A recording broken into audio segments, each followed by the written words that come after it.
stealth F-22s and J-20s are old. 6th-generation fighters may come with lasers and more.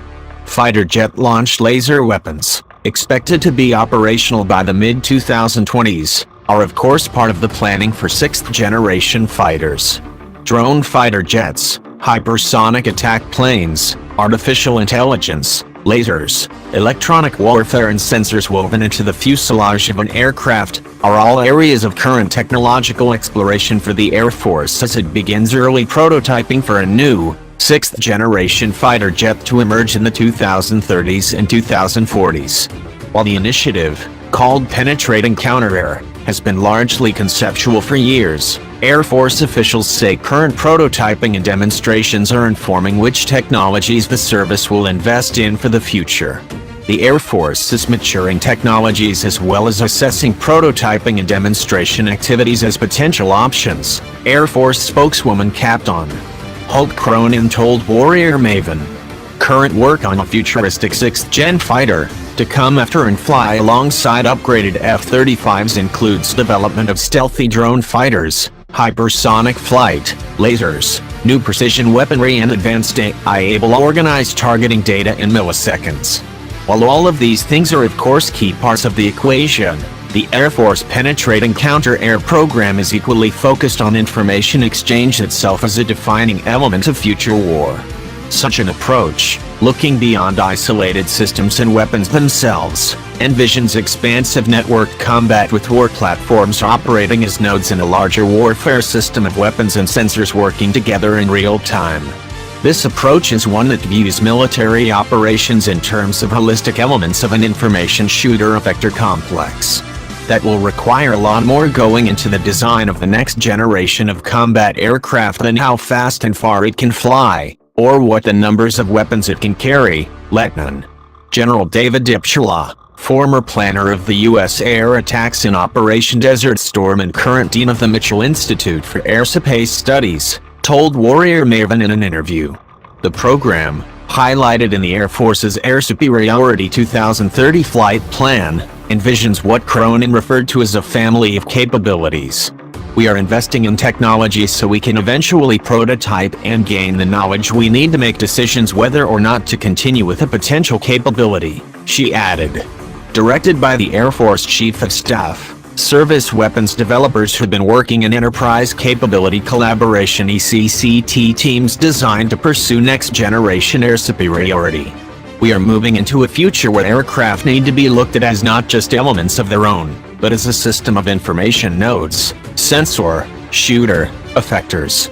It is about creating an entire system of systems that is self-forming and self-healing with a greater degree of awareness than an adversary can achieve, and a much greater degree of survivability, DePutla said.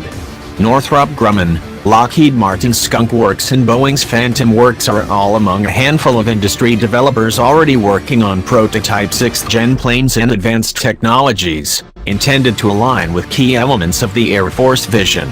The Air Force itself, while not yet decided upon a particular platform or a fixed set of new technologies, is moving quickly beyond the conceptual realm into the active exploration of weapons, sensors, technologies and networks. Next-generation stealth technology, for instance, is of course a large focus of the technical equation. Newer radar-absorbing coating materials, improved IR suppressants or thermal signature management, evolved radar-eluting configurations and acoustic reduction technologies offer a window into current areas of developmental focus. A 2013 essay by the NATO Parliamentary Assembly Science and Technology Committee discusses the evolution of advanced heat reduction technologies built into the skin of an aircraft.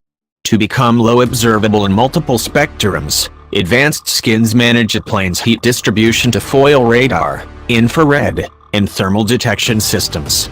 These skins do this by distorting or eliminating heat distribution to restructure its thermal shape.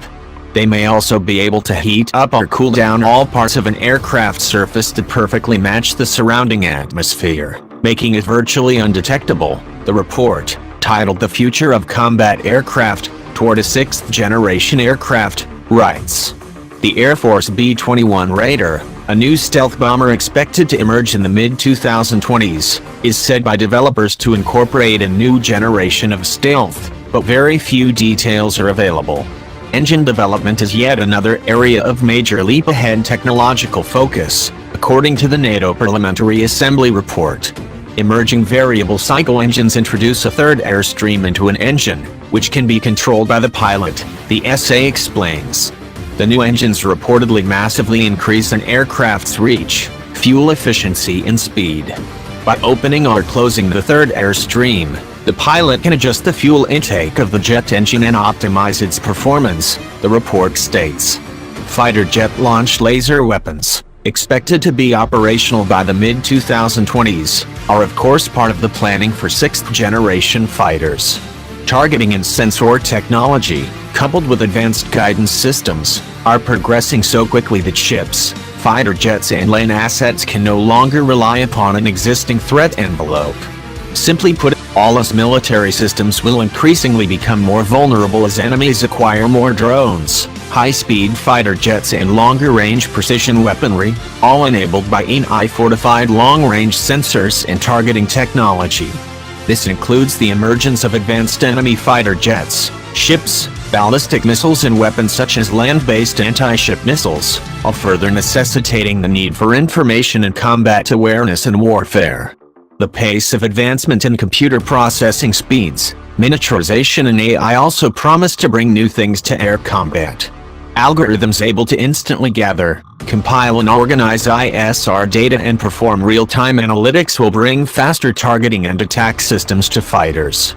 AI-enabled real-time analytics will, for instance, bring an ability to compare new sensor information against vast databases of relevant data in milliseconds.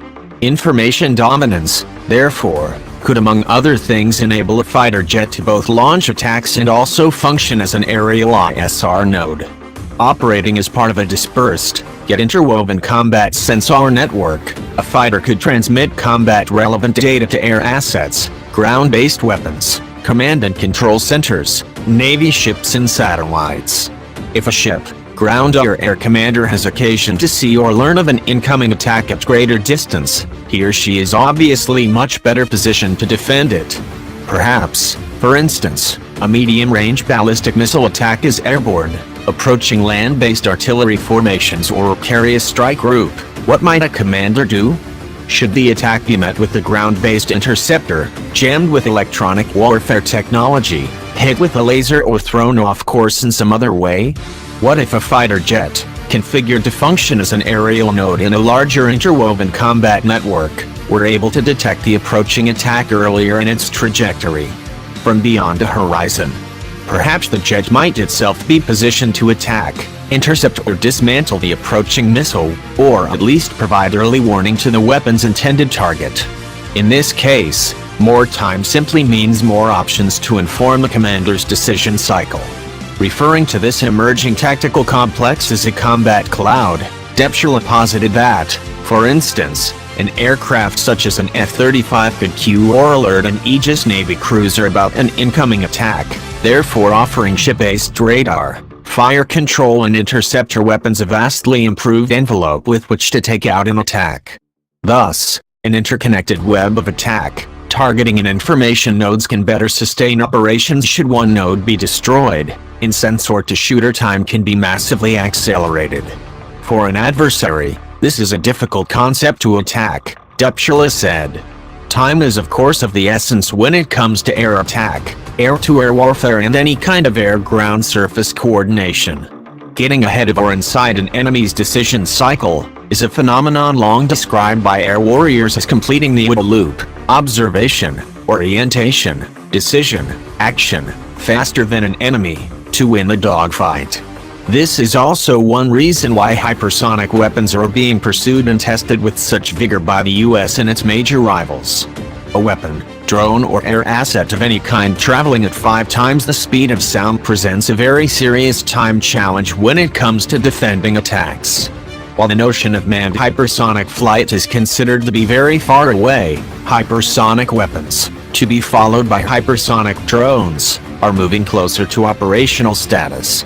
This greatly impacts the Air Force's penetrating counter-air program because a 6th-generation aircraft might, for instance, be able to fire air-launched hypersonic weapons or launch hypersonic attack drones. It goes without saying that the faster an attack or ISR mission can operate in high-threat or enemy territory, the more its threat window can decrease. Interestingly, anticipated speed and range of enemy weapons and sensors continues to motivate ongoing discussion about whether dogfighting itself could become obsolete. Identifying and potentially destroying an enemy aircraft before being seen is a key premise informing F-35 strategy. While the stealth fighter is engineered to dogfight, its electro or optical targeting system and distributed aperture system are specifically designed to enable early detection of enemy fighters. The concept is, quite simply, to destroy an enemy before you yourself are seen, potentially preventing an enemy from coming close enough to require a dogfight. This concept, in fact, informs the basis for a 2015 Center for Strategic and Budgetary Assessment study which found that future Air Force fighters might benefit from being much larger and less maneuverable. This would enable them to carry more weapons, draw upon more onboard power and integrate more heavier weight sensors, antennas and other key warfare assets. However, while an interesting suggestion, few are of the mind to think that any kind of 6th-gen fighter would not need to reach unprecedented levels of speed and maneuverability. Osborne previously served at the Pentagon as a highly qualified expert with the Office of the Assistant Secretary of the Army, Acquisition, Logistics and Technology. Osborne has also worked as an anchor and on-air military specialist in national TV networks. He has a master's in comparative literature from Columbia University.